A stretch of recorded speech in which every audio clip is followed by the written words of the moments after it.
Mark Twain once said, "If Christ were here, there's one thing he would not be: a Christian." What is a Christian anyway? I'll talk about that in just a second.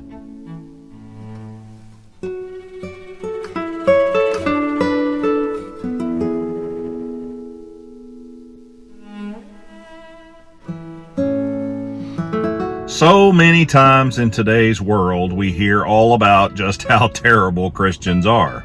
And you know what? Sometimes the world's right. Sometimes Christians can be terrible. Sometimes they're judgmental. Sometimes they're holier than thou. Sometimes they hold up signs that say, "Thank God for 9/11" or "God hates fags." Sometimes that's what they do, and they call themselves Christians.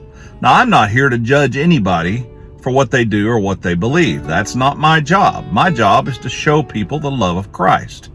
However, I can be a bit discerning and say that when we express any kind of hatred or holier-than-thou attitude, that is something I do not believe that Jesus would want us to do. Mark Twain, while being very funny, kind of makes a pretty powerful point. If Jesus showed up today, would he want to call himself a Christian? In some cases, he probably would not.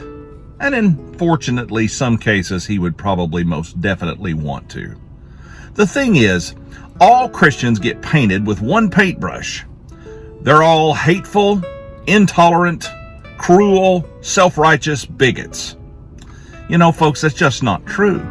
So many people think that, and they don't really take the time to sift through the debris to see the reality of things. All people who follow other faiths are not just alike. Every Muslim is not a terrorist. I know there's a certain population that are. We have to acknowledge that, but every Muslim isn't. Every Buddhist is probably not passive. The thing about it is, we just have to understand that the reality is that as human beings, we're all fallible. We all falter, even in our chosen belief system.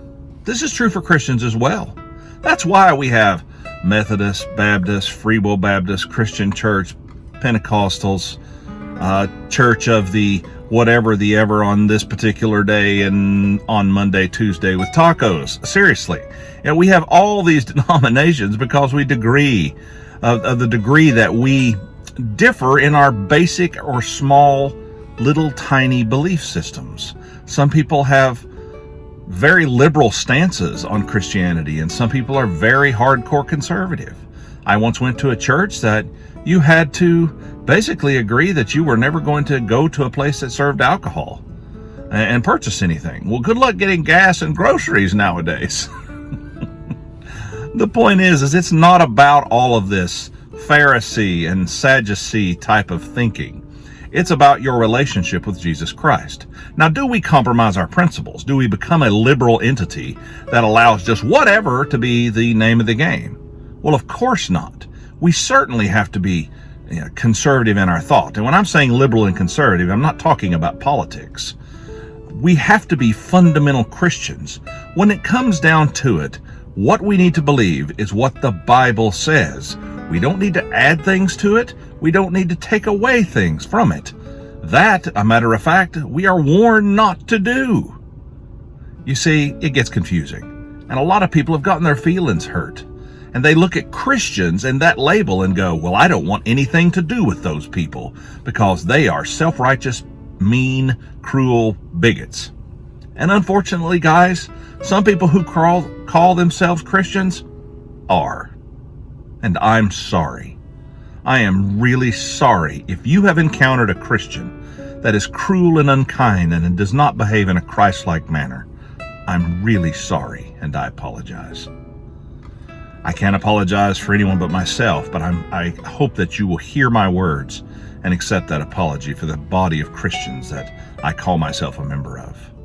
What I ask you to do is not to judge Christianity based on the people you've encountered. Don't judge it based on these people that are cruel to you. Don't judge it based on me. Judge Christianity based on the life of Jesus Christ.